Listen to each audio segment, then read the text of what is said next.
This morning, I'm going to preach a sermon that I have titled, Deal With It. Turn to your neighbor and say, Deal with it. Next week, I'm preaching the first part, and next week, we've got a speaker, a guest speaker, Pastor Chizo Akinsonya will be with us, and she will be preaching the second part. She wrote a book titled Complete in Him, and what that book does is it goes into detail about how she has dealt with some of the challenges that life has brought her way. And at the end of the sermon that she preaches, we'll do a short Q&A forum where she will answer any questions that we may have. I will also be here to answer questions. Amen? This morning, turn your Bibles with me very quickly to the book of James, the first chapter, and we will read from the second verse through to the fourth verse. Amen? James chapter 1 from verse 2 through to 4. Hallelujah.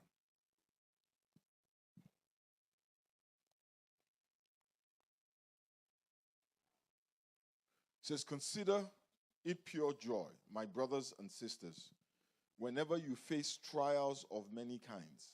It says, consider it pure joy, my brothers and sisters, whenever you face trials of many kinds.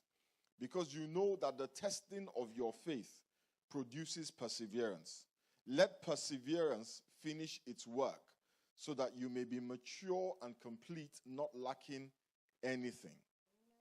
The Bible says, consider it pure joy when you face trials of many kinds. The Bible is saying you will face trials of different types. You know, the King James Version and some of the translations that we have says, consider it joy when you face temptations. A more accurate translation of the Greek word in that verse is trials. So consider it pure joy whenever you face trials is actually a more accurate translation. The Bible does not say if you face trials. It doesn't say consider it pure joy if you face trials.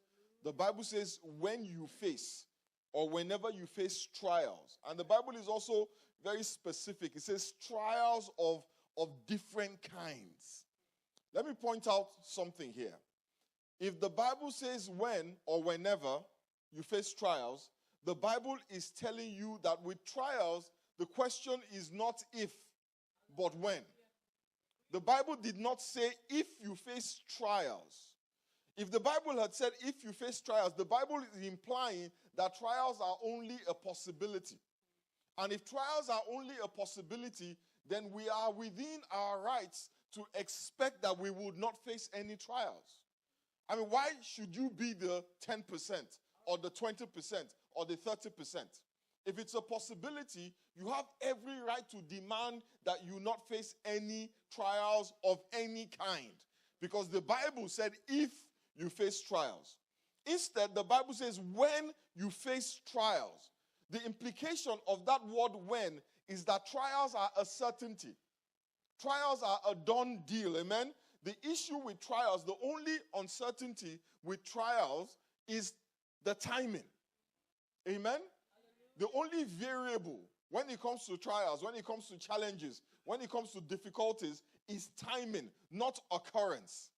You know, Jesus Christ himself, not a disciple, not some third party, not somebody interpreting or parsing what he said. Jesus himself in John chapter 16 verse 33 says, I have told you these things so that in me you may have peace. In this world, touch your neighbor and say, in this world. In this world you will, not you may, not perhaps, perchance. It says you will have trouble, but take heart, I have overcome the world. You know, we struggle so hard to stay alive. We cling to this life with desperation. If I said to you right now, that you know what, God has given me the power right now to wave my hand and everybody here will be in heaven. Now, how many people will say, I'm ready? Most people will like, hey, Pastor, chill. Can we talk about this some more? Or you know what, there's nothing to talk about. If God had wanted me to die, he wouldn't have you wave hands. You will find a way to exclude yourself from that particular blessing. We cling to life, and that's okay. That is how God made us. Because life is hard. If you are not desperate, you'll be dead. Amen? But this life that we cling to, that we love so much, that we will do anything to stay on, part of being alive is trials. Part of living on this earth is trouble. Jesus Christ says, you will have trouble. Now, we don't like to hear that. So when somebody says, oh, you will have trouble, you reject it. You want to confess it away. But Jesus says, in this world, you will have trouble. That is the reality of this life. And the Bible even goes a step further and says, you will have trials, troubles of different kinds. Paul said, I have learned to abase and to abound. To abase means that he learned to survive without. When we were in school, when your pocket money finishes, when we were in college, when you go to the cafeteria, there was a phenomenon called without. That means that you would order food without meat. And the only reason why you ordered food without meat was not because you were concerned about your protein intake. It was because you didn't have any money. You couldn't afford meat. When Paul said, I have learned to abase, he was saying, I have learned to do without because I just did not have. And I have also learned to abound. He says, I have gone without food. When we think about Paul and no food, we think he's fasting. No. He's not eating because there's no money to buy food. He says, I have been shipwrecked. I got on a boat and the boat sank. I have been flogged. People have stoned me. I have been to hell and back, but I never left the earth. The reality of this life on this earth is that you will have challenges. You cannot reject it. It is a fact of life. You see, the challenge many of us have is that when we face challenges, when we face trials, we see those things as a result of God's displeasure. Even though the Bible says challenges are inevitable, we still choose to interpret our problems as a sign that God is unhappy with us.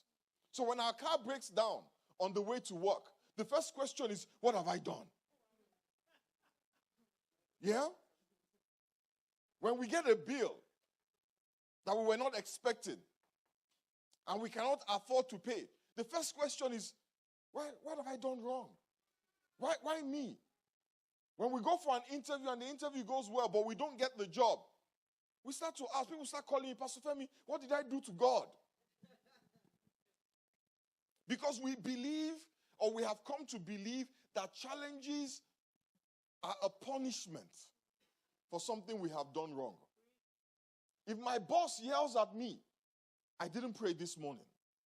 Because if I had prayed this morning, then there's no way my boss can be yelling at me. Because if I prayed this morning, I will have favor. Somebody cuts you off. I didn't read my Bible this morning. That's why. But the Bible says that God causes the rain to fall on both the believer and the unbeliever alike. I told them a story in the first service. I'll share the story with you. A few weeks ago, 2 weeks ago, my wife preached and she was talking about a car I used to drive that she had nicknamed Death Trap. One day I woke up in the morning. One of those days when you just wake up and, you just feel there's an unction, there's just a burden on your heart to pray, and you actually pray and you pray well. You know what I'm talking about? And by the time you're done praying, you feel that you and the Holy Spirit are connected. You know that you are in the presence of God. And God gave you a high five. The angels are singing. Everything is perfect because you did what you're supposed to do. And then when you were done praying, you now read your Bible. And you didn't read 5, but this one, you didn't read it with devotional. This was just you and the Bible. And, revelation was just dropping in your spirit. For the first time, you actually understood what Ezekiel was talking about. It was a good morning. And you get up out of your bed. after this interaction with God, communion, koinonia, fellowship, and you get dressed and you go to work. On your way to work, you're listening to worship. You have to keep your eyes open because you're so deep in the spirit. I'm describing my experience to you, right? This happened to me. So I'm worshiping. I'm flowing with the song. Then I start singing in tongues. And as I'm singing in tongues, the interpretation of the tongues is just dropping in my spirit. I'm just feeling like, man, me and God are good. And as I'm driving, I heard a sound. Boom. And I look and I see something flying. Boom, boom, boom, boom, boom. And I started to feel a shaking in the steering of the car. And I realized that the wheel of the car had decided to part ways with the car. So I'm going in this direction, and the wheel, and when I say the wheel, I don't mean the tire, I mean with the rim, had decided, you know what, we don't want to go there. We want to go there. So I'm driving the car, and I'm seeing the wheel said, well, I want to go in a different direction. And I came out of the car, got the car to stop, parked the car, came out of the car. And the first question that came to my mind is, what have I done? What have I done? And I started to instinctively go through my mind. Did I yell at anybody? What was the sin that I committed? Did I do something? And I searched, and one of those few times when you can sincerely say, I haven't done anything. Then I remembered all the prayer that I prayed that morning, all the worship, all the Bible study. The only thing I hadn't done that morning was give offering. That's the only thing. But in that morning, I was in church. And here I am dealing with tire and car division. So I get a mechanic who happened to be around, and the mechanic comes and looks at the thing and says, sir, this your car is old, though. And look there's a lot of rust on the nuts. That is why the tire separated from the car. Because it was an old car, and nobody had tightened the nuts properly. There was nothing spiritual about it. It was just life. If you drive a car that old, stuff will happen to the car. But our instinct is, what have I done? I didn't do anything. I just have an old car. You see, the mindset that equates challenges with punishments is ignorant. But that's not even the problem. It is that mindset leads to a lack of faith. Because if our situations are determined by our performance before God, then our goal logically becomes, I have to do better. Our Christianity becomes performance-based. And our focus will shift from God to our performance. The Bible says, cursed is the man who puts his trust in the arm of flesh. A performance-based Christianity puts you under a curse. Because your trust then becomes in your performance. That morning, I had so much faith. Oh my God, I could have parted the Red Sea. But the faith was not in God. It was in that I had prayed. And that I had prayed well. Why people always say, That is deep. And I'm just sitting up. I'm trying to put it. I'm just saying, I'm like, oh, you're feeling it. Okay, please do me a favor. If you're feeling it, shout out, so that I can know. Because you're like, I'm like, it's a transformer. Hallelujah. You see, the problem is that our Christianity, our faith, becomes tied to our strength. And when we have fulfilled all the conditions, we start to think, yes, God will bless us. But you see, the problem with that mentality is that You're not reading your Bible. Because if you're reading your Bible, you will know that you cannot fulfill the conditions. And Jesus Christ was trying to explain this to the people. He said, because the guys come and say, oh, Jesus, I haven't committed adultery. And Jesus says, if you look at a woman lustfully, you have committed adultery. And some people are like, thank God, I didn't look at anybody lustfully. Then he says, if you call your brother a fool, you have committed murder. So in this room now,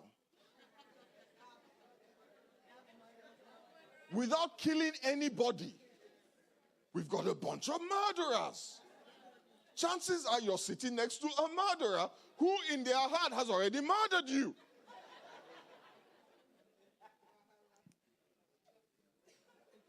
So if it was based on performance, nobody here should be blessed.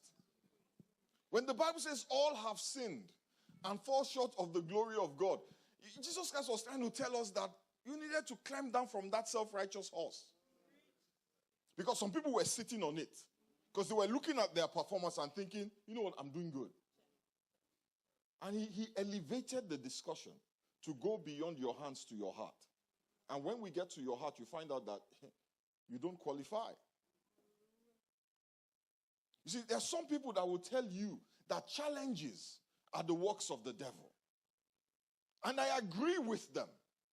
There is evil in the world, and there are evil people in the world. But as a child of God, and from the scriptures, we know, or we should know, that all power belongs to God. All power belongs to God, and there is nothing that happens that God has not permitted. And that's hard, because God is good all the time. I don't have time to go into detail about how that happened, but let me just summarize it for you. God made man, gave man authority, puts man in the garden. Man, something enters his head, does what he's not supposed to do, opens the door to the devil, and the devil brings with him havoc. Adam lost the authority that God gave man in the Garden of Eden. But the good news, praise God, is that Jesus Christ has reclaimed that authority on the cross of Calvary. Before Christ, every challenge was just a challenge. Every challenge was just a challenge. Every problem was just a problem. Every trial was just a trial. But after Christ, every challenge, every problem serves a purpose. Our challenges should cause us to turn our eyes to Christ. The Bible tells us in the book of Romans chapter 8, says that we know that in every challenge, Christ is actively working to make sure that all things work together for good. Listen, all things do not work together for good by themselves. Amen? In fact, if you leave situations by themselves, they will work for bad. They work together for good because Christ is in that situation with you, manipulating events to make sure that they turn out for your good. But he doesn't do it for everybody. The Bible says he does it for those who are called according to his purpose and those who love him. Amen? Christ is actively working to make sure those inevitable challenges ultimately work out for our good.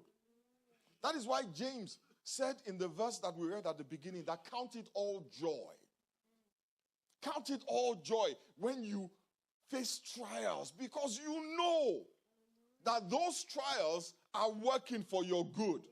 Let me give you an imperfect analogy. Imagine if you bought a house. Remember I said imperfect because I know there's some Bible scholars here that will take me to task. Imagine you bought a house for $250,000. $250,000. Amen? And you buy stuff, TVs, furniture, decorations, another $100,000.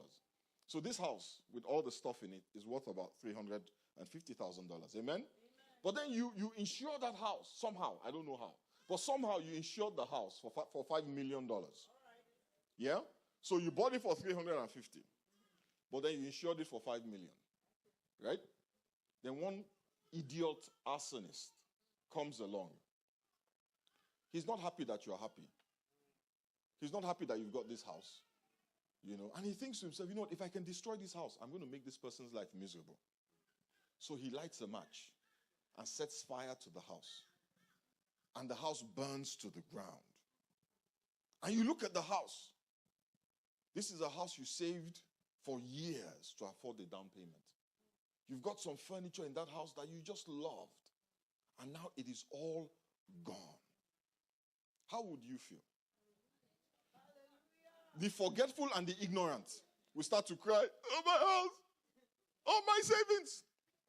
But those who know, remember the $4.65 million that becomes your profit. So you lost the house, but what did you gain? So the burning of the house, the destruction of the house becomes your gateway to being a millionaire. You that before the house was burnt, you were struggling to pay your mortgage. A part of you feels bad. Yeah, you lost some personal items. But then when you think about what you have gained, nobody has to tell you to count it all joy. People who don't know will be asking you, why are you so happy? Your house just got burnt down. You are counting the $4.65 million at the back. When Joseph's brothers sold him into slavery, he lost a lot.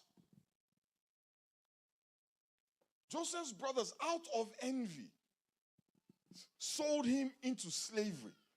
And I know that when we think about slavery today, we think about this antiseptic, benign experience. We don't picture how traumatic and horrible it would have been for that boy. But look at what he gained. He became the prime minister of Egypt. That is why when his brothers came to him crying because they realized what they had done. Maybe they even saw some of the marks of slavery on his face where he had gotten beaten. Maybe they saw the scars of when he had chains. In Genesis 50 and 20, look at what he said to them. He said, you intended to harm me, but God intended it all for good. He brought me to this position so I could save the lives of many people. If they had not sold him into slavery, it is very hard to see how he would end up in the position that he ended up in. And I know this is controversial, but even our mistakes can turn into a blessing. Amen. There's a story in the Bible. Please don't quote me on this. It's just my personal revelation from this story. And the story of the thief that was on the cross next to Jesus. The reason why he got to that position was because he was a thief. He did something wrong and he ended up on the cross. But it was on the cross that he found salvation. Hallelujah. It was while he hung on the cross that he said to Jesus, tonight, Jesus said to him, you will be with me in paradise. If he had not been on that cross, he may never have heard the good news that would open the doors of paradise. If Jesus had not hung on the cross, he would not be seated at the right hand of God now. The Bible says if the devil had known, he would not have crucified the King of Glory. Many people think the devil did not know who Jesus was. The devil knew who Jesus was. He knew that this was God made flesh. And he couldn't believe his luck. That God, his arch enemy, would put himself in this kind of position where he could destroy him. And the devil did what the devil does. He came to steal, to kill, and to destroy. He saw God. His goal was to destroy. And he destroyed. But if he had known the consequence of his destruction, God exposed himself to the devil. And the devil, because all he thinks about, he's got a one-track mind. Cause problems. Cause chaos. He couldn't see the strategy behind it. So God just stayed there, knowing who the devil was. Can you imagine the devil? Is that really Jesus? Called his demons. Is that really Jesus? Yeah, praise God. Today I have them.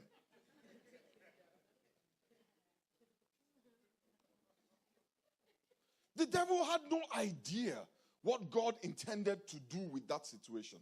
Even Peter did not know. Because when Peter heard that Jesus was going to die, he tried to stop it. He said to Jesus, no. Imagine if he had succeeded. Imagine if Jesus had listened to Peter. Where would you and I be? The Bible says that challenges are a trial of our faith. The Bible says, count it all joy. Because that trial is critical for you to achieve the purposes of God for your life. Those trials, those challenges, they check the veracity of your faith. They check the strength of your faith. Call it a hydrostatic test of your faith. I know some of us don't know what that is, but the hydrostatic test is a way in which vessels, pipes, tubes that carry a lot of water, is the way they're tested. They're exposed to intense pressure to check if they have leaks and to check whether they can handle the pressure that is about to pass through them. The Bible says the test of your faith produces strength and perseverance. Perseverance produces maturity and completion. That word completion means that you are better able to discern God's will. Jesus Christ told his disciples something, and I round up here. He says, in me you will have peace. That peace comes from knowing that every challenge has a redemptive value. Every challenge will leave you better than when it crossed your path. If the devil had known that he was about to take Jesus to another level, he would not have killed him. Joseph's brothers, interesting bunch of guys. The reason why they threw Joseph in the pit and sold him into slavery was out of envy, right? Joseph had shared with them that, I have this dream, and all of y'all are going to bow to me. And they resented that dream. The idea that this little guy would one day be the person that we bow to. They resented it. And they decided to do something about it.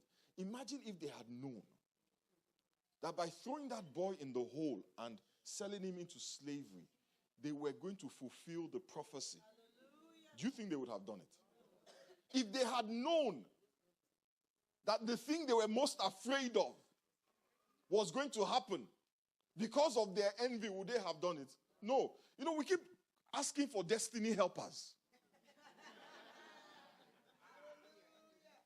I'm serious.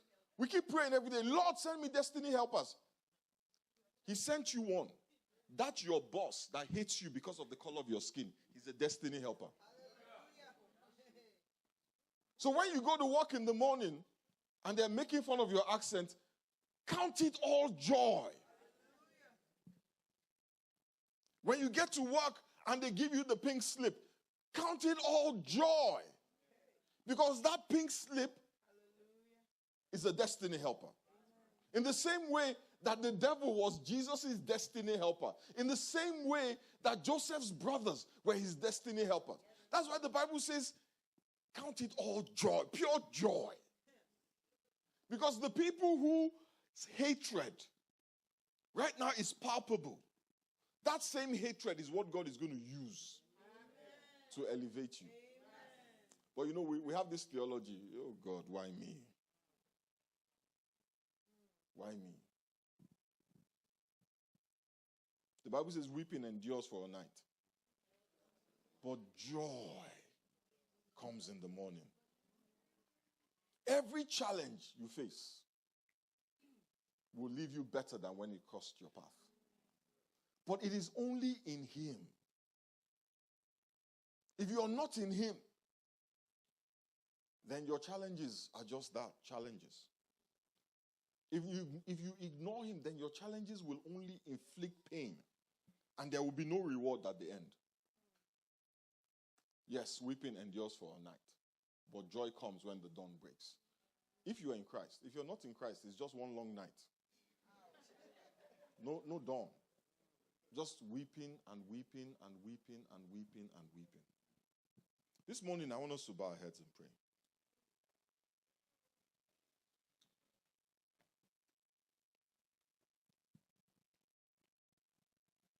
Let us thank God for where we are. You know, the Bible says some things that don't always make sense.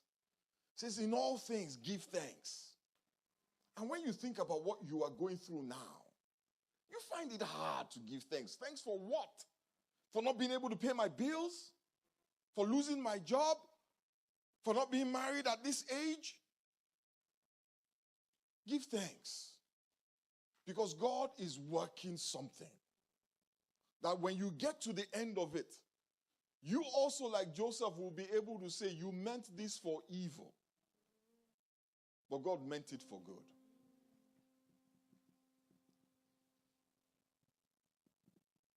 God has a plan for your life. It says, the thoughts that I think towards you are thoughts of good and not of evil. To give you a future and a hope. And to bring you to an expected end. God will not permit anything into your life that will not bring you to an expected end. Everything and everybody in your life today, whether you understand it or not, whether you like it or not, God is going to use to bring you to that expected end. The obstacles will lead to your elevation. Father, we thank you and we bless you. This morning, let's just thank God for our challenges. In our challenges. Let us thank God because we don't know what He is working, but we are confident that He's working for our good.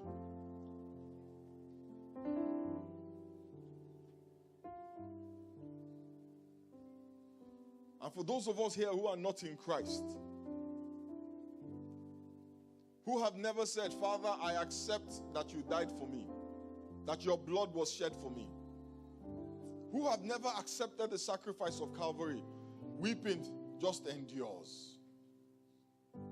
This morning, if you want to, you can pray with me. That's all I ask of you. Say, Father, I thank you for sending your Son to the cross. I thank you for his blood that was shed for me. I thank you because he died for me, and I accept the sacrifice of Calvary. I accept that he died for me and paid the price for my sins. Grant me a new life. Cause all things to pass away. Let all things become new. Thank you, Father.